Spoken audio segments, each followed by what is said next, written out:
다 함께 사도신경으로 신앙 고백하면서 3월 16일 새벽 기도회를 하나님 앞에 올려드리겠습니다. 전능하사 천지를 만드신 하나님 아버지를 내가 믿사오며 그 외아들 우리 주 예수 그리스도를 믿사오니 이는 성령으로 잉태하사 동정녀 마리아에게 나시고 본디오 빌라도에게 고난을 받으사 십자가에 못 박혀 죽으시고 장사한 지 사흘 만에 죽은 자 가운데서 다시 살아나시며 하늘에 오르사 전능하신 하나님 우편에 앉아 계시다가 저리로서 산자와 죽은 자를 심판하러 오시리라. 성령을 믿사오며 거룩한 공회와 성도가 서로 교통하는 것과 죄를 사하여 주시는 것과 몸이 다시 사는 것과 영원히 사는 것을 믿사옵나이다. 아멘. 우리 다 함께 찬송 373장 함께 찬송 부르시겠습니다. 찬송 373장입니다.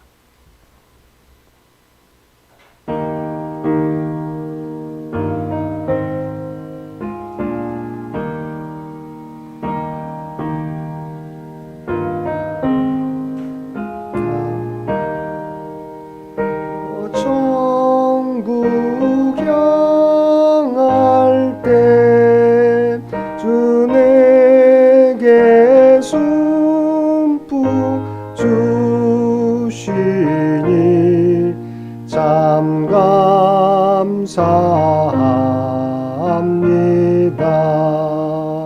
은물결이 일어나 나 쉬지 못하나 이 풍랑으로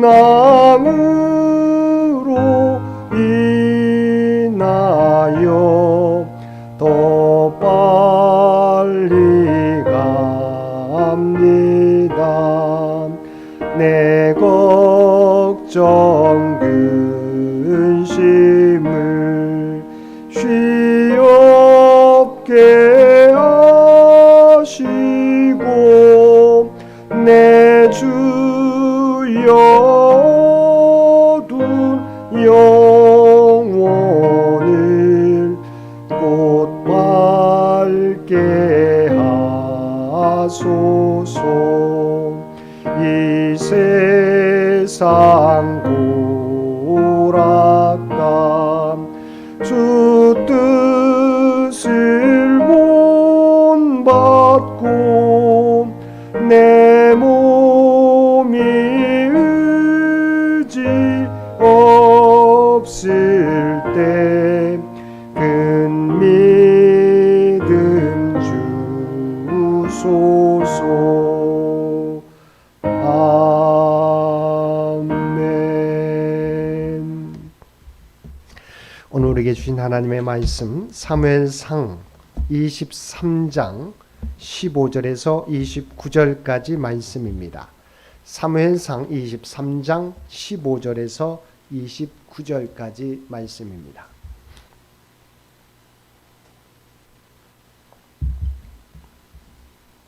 우리 주신 말씀 사무엘상 23장 15절에서 29절까지 우리 한 절씩 교독합니다.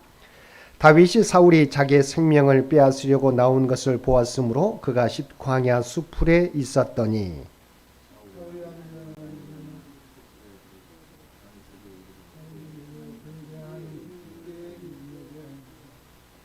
곧 요나단이 그에게 이르기를 두려워하지 말라. 내 아버지 사울의 손이 내게 미치지 못할 것이요 너는 이스라엘 왕이 되고 나는 내 다음이 될 것을 내 아버지 사울도 안다 하니라.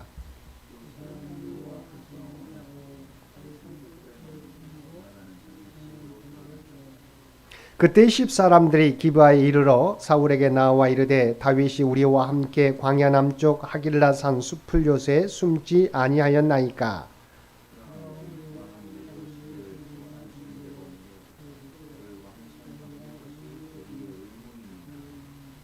사울이 이르되 너희가 나를 긍휼히 여겼으니 여호와께 복 받기를 원하노라.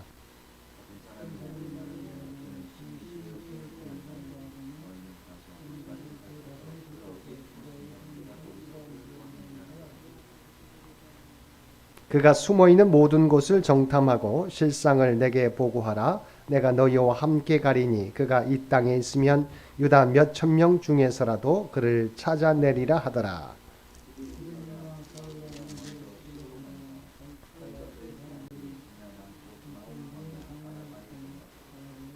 사울과 그의 사람들이 찾으러 온 것을 어떤 사람이 다윗에게 아뢰매 이에 다윗이 바위로 내려가 마온 황무지에 있더니 사울이 듣고 마온 황무지로 다윗을 따라가서는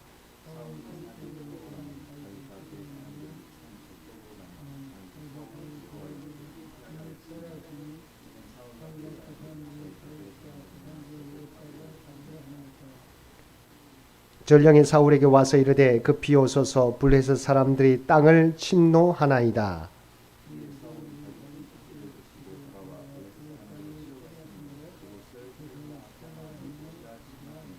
함께 읽겠습니다. 다윗이 거기서 올라가서 엔게디 요새에 머무니라. 아멘. 오늘도 새벽을 깨우고 말씀과 기도로 목요일 하루를 시작하는 우리 모든 성도들 가운데 하나님의 특별하신 은총이 언제나 함께하여 주시기를 주님의 이름으로 간절히 축원드립니다. 오늘 본문은 다윗이 그 일날을 떠나서 광야로 피신해 있을 때 요나단이 다윗을 찾아와 다시 만나게 된 사건과 10사람들이 다윗을 밀고한 내용을 담고 있습니다. 다윗이 사울의 추격을 피해서 10광야에 숨어 있을 때 요나단이 다윗을 찾아옵니다. 그는 다윗으로 하여금 이 위기 가운데서도 하나님을 힘있게 의지하도록 다윗을 위로하고 용기를 북돋아 줍니다. 16절 말씀입니다. 사울의 아들 요나단이 일어나 수풀에 들어가서 다윗에게 이르러 그에게 하나님을 힘있게 의지하게 하였는데, 여기서 하나님을 힘있게 해서 하나님을 히브리 원어로 보게 되면 하나님 안에서 하나님으로 말미암아의 의미입니다. 이는 요나단이 다윗을 격려하고 힘을 북돋아 준 것이 하나님 안에서 하나님으로 말미암아 한 일이었음을 나타내 주는 것입니다.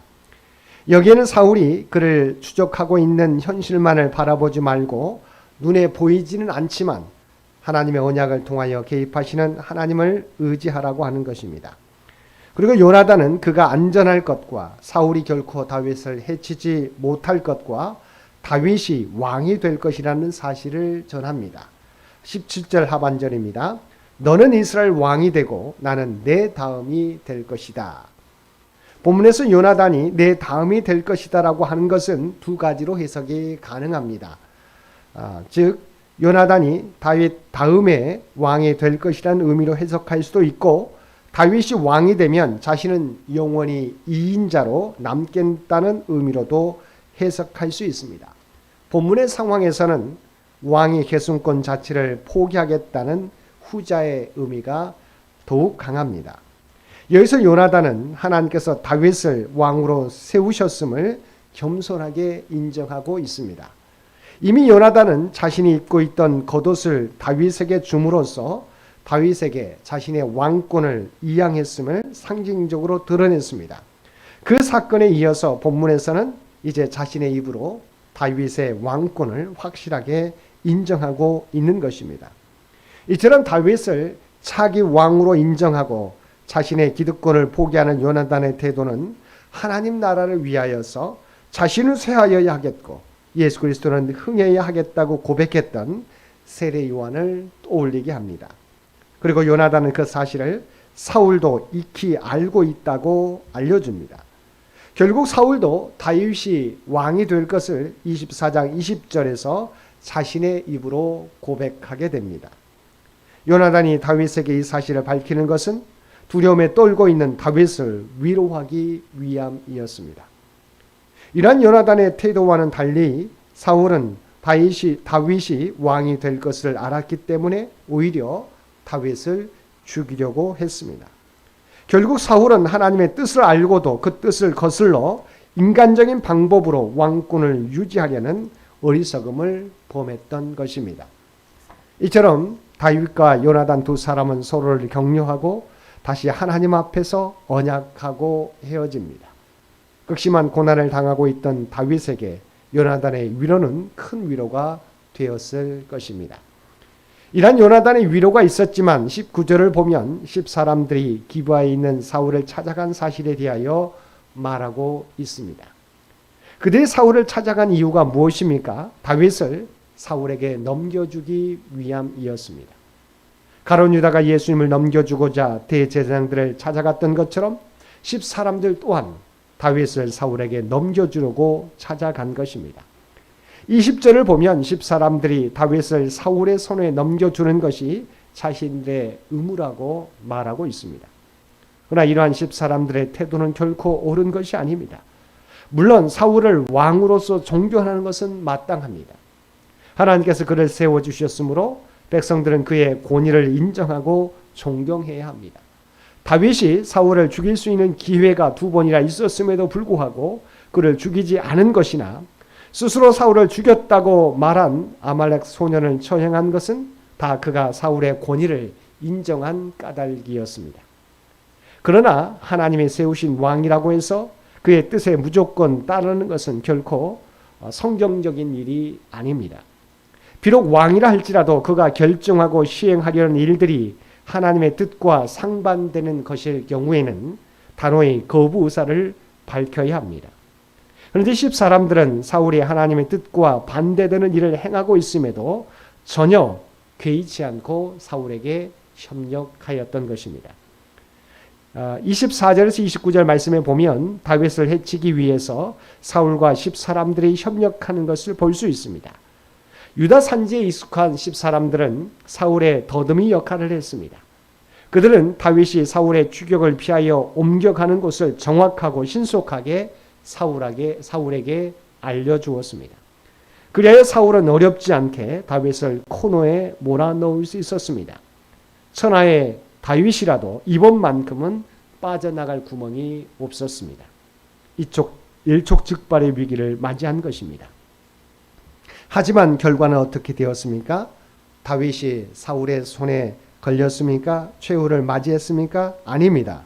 본문이 증거하는 대로 다윗은 건재했습니다. 오히려 사울이 다급하게 물러가지 않으면 안 되었습니다. 물론 그것은 하나님께서 그가 물러가지 않을 수 없도록 역사하셨기 때문입니다. 결국 이와 같은 사실은 아무리 악인이 힘을 모으고 서로 협력할지라도 하나님의 뜻에 반하는 일은 성공할 수 없다는 것을 우리에게 교훈해 줍니다. 물론 본문에서 보듯이 악인들의 협력은 순간적으로는 그들의 목적을 이루는 듯 하였습니다. 다윗을 잡는 듯 하였습니다. 그러나 결과적으로 그들은 목적을 이룰 수 없었습니다. 악인들의 협력은 이처럼 일시적으로 힘을 발휘할 수 있습니다. 그리하여 그들의 목적을 이루는 것처럼 보일 수도 있습니다. 하지만 최종적으로 그들의 협력은 완전히 성공하는 법이 없습니다. 이처럼 하나님의 성도에 대한 구원과 보호는 우리가 전혀 예기치 못한 놀라운 방법으로 이루어집니다. 사랑하는 성도 여러분, 다윗과 함께 하신 하나님께서는 예수님을 나의 구주로 고백하며 그 믿음 가운데 살아가는 우리 모두와도 함께해 주실 것입니다. 또한 위기에 처한 다윗을 찾아가 위로와 격려의 말을 전해준 요나단의 격려는 고난 가운데 있는 다윗에게 큰 힘이 되었습니다. 우리들도 고난과 역경 가운데 있는 이웃들을 찾아가 그들을 주님의 이름으로 위로하는 참된 그리스도인이 되어야 할 것입니다. 오늘도 믿는 자들과 언제나 함께 하신 하나님을 믿고 보이는 조건과 환경을 뛰어넘어 하나님의 약속을 바라보며 믿음의 발걸음을 옮기며 살아가는 저와 여러분 모두가 되시기를 주님의 이름으로 간절히 축원드립니다. 함께 기도드리겠습니다. 사랑과 은혜가 충만하신 아버지 하나님, 위기에 처한 다윗이 요나단의 격려를 받게 되었을 때 큰 힘과 위로를 받게 된 줄로 믿습니다. 우리들도 고난과 역경 가운데 있는 이웃들을 찾아가 위로하고 격려하는 위로의 사람들이 되게 하여 주옵소서. 또한 하나님께서는 하나님의 사람들이 역경과 고난 가운데 있을 때 모른 채 하시지 않으시고 지키시고 보호하여 주시는 줄 믿습니다. 어떤 위기와 역경을 만날지라도 나와 함께 하신 하나님을 믿고 담대하게 믿음의 길을 걸어가며 믿음의 사명을 감당하며 살아가는 우리 모두가 되게 하여 주옵소서. 오늘도 이 나라 이 민족 가운데 함께하여 주시어서 하나님께서 친히 통치하여 주시기를 원합니다. 또한 100주년을 준비하며 달려가는 우리 창현재단과 창현의 가족들을 기억하여 주시고 아버지 하나님, 그들이 마음과 정성을 다하여 주의 몸된 교회를 섬기게 될 때 이 창현재단을 통하여 하나님의 놀라운 역사가 나타나게 하여 주옵소서. 다음 선교 100년을 준비해 가는데 부족함이 없는 우리 창현재단이 되도록 은혜 베풀어 주시옵소서. 또한 우리가 언제나 하나님의 부르심 받은 주의 백성이라는 사실을 기억하고 세상이 점점 어두워 갈지라도 우리는 그리스도의 선한 생명의 빛을 비추며 살아갈 수 있도록 주여 도와주옵소서. 우리의 구별된 삶을 통하여 세상에 선한 영향력을 미치며 살아가게 하여 주옵소서. 오늘도 우리에게 복된 하루를 허락해 주신 것 진심으로 감사드립니다. 오늘도 하나님이 우리에게 선물로 주신 하루인 것을 기억하며 아버지 하나님 주어진 시간 보람되게 의미 있게 사용할 수 있도록 그래서 도와주옵소서. 이제는 우리 주 예수 그리스도의 은혜와 아버지 하나님의 극진하신 사랑하심과 성령님의 세상 끝날까지 우리와 함께 하시며 동행하시며 인도하시는 놀라운 교통의 역사가 오늘 주신 말씀을 따라 온전히 하나님께서 우리와 함께 하심을 믿고 무슨 일을 당할지라도 하나님을 바라보며 믿음의 길을 걸어가겠노라고 결단하며 세상 가운데 나아가는 사랑하는 주의 백성들과 그의 가정과 산업의 터전 위에 이제로부터 영원토록 함께 해주시기를 우리 주 예수님의 이름으로 간절히 축원하옵나이다. 아멘. 여러분 기도하실 때 오늘 주신 말씀을 위해서 이 나라 이 민족을 위해서 창현재단을 위해서 창현의 가족들을 위해서 기도해 주시고 각자의 기도 제목 가지고 하나님 앞에 더욱더 가까이 나아가시기 바랍니다.